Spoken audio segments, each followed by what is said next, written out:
This is how Motley Crue's 1989 adrenaline-fueled masterpiece song "Kickstart My Heart" still generates a massive $1.65 million in gross revenue every single year from music royalties, translating into approximately $4,520 every single day.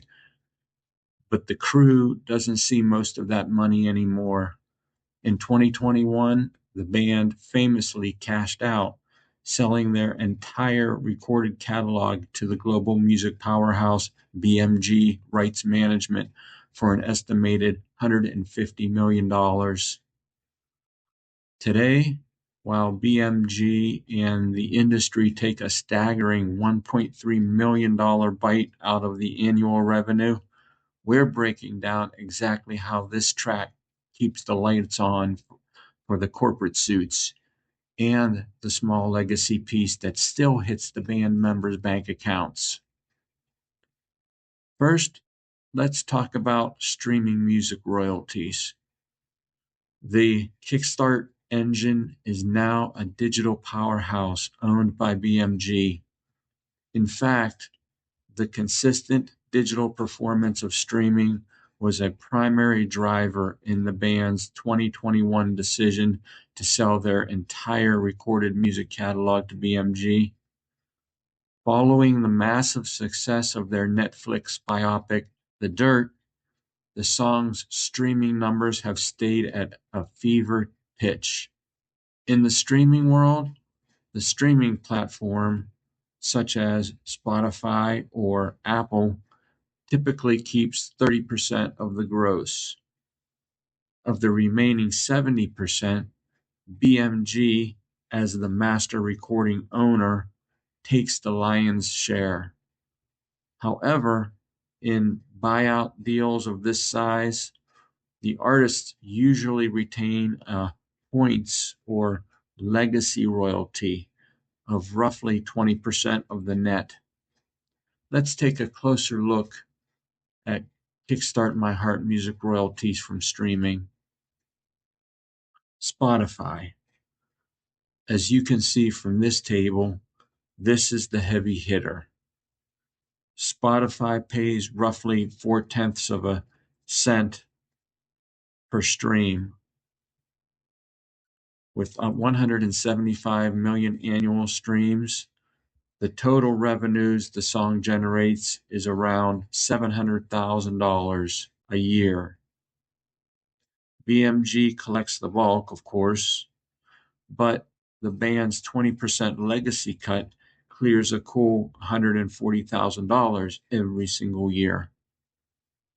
Next, YouTube.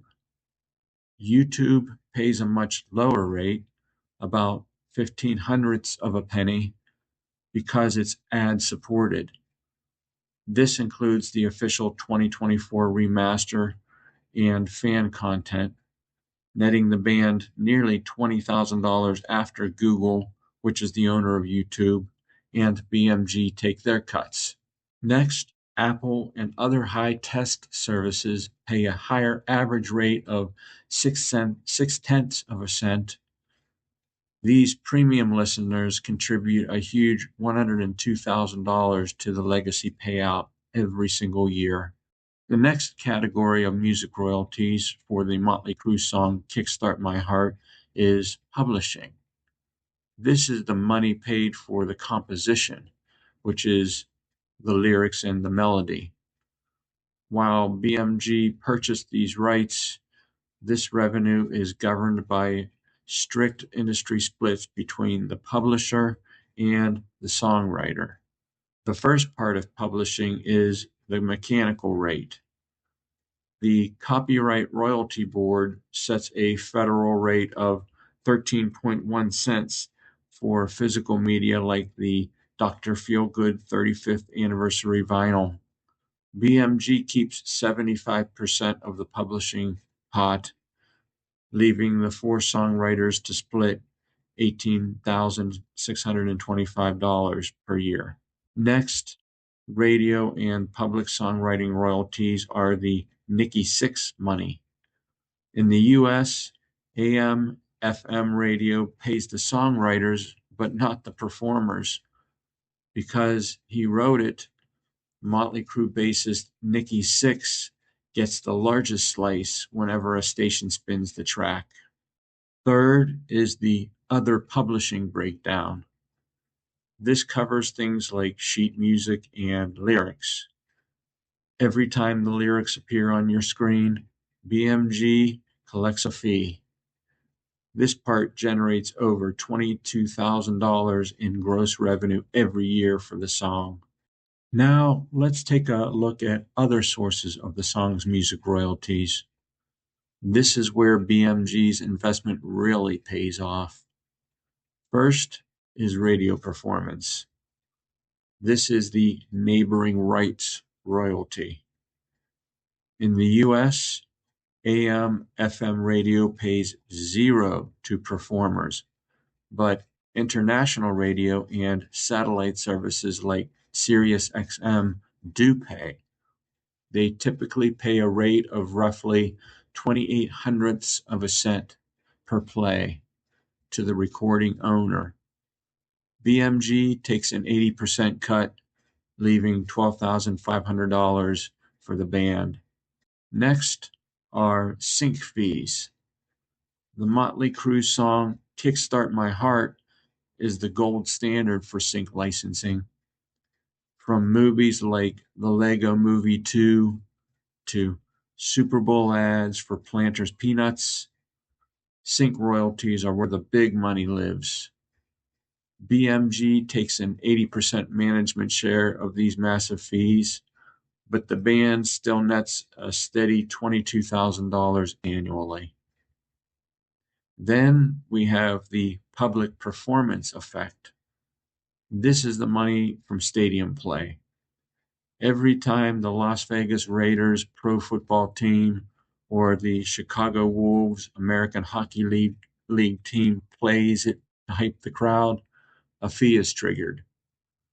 These venues pay for blanket licenses, which essentially means they pay a flat recurring fee for unlimited number of plays, drawing roughly $20,000 in gross revenue for the song.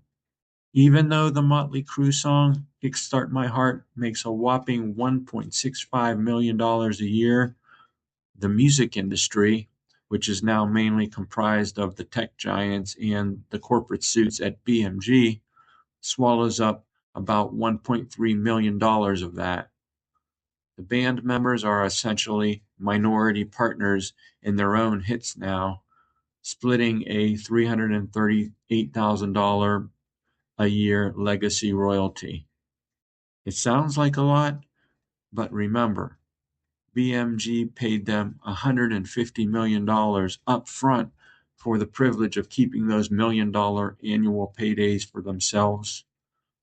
And for a track released decades ago, the fact that the band members still see this huge recurring passive take-home pay every single year proves that Motley Crue is truly immortal.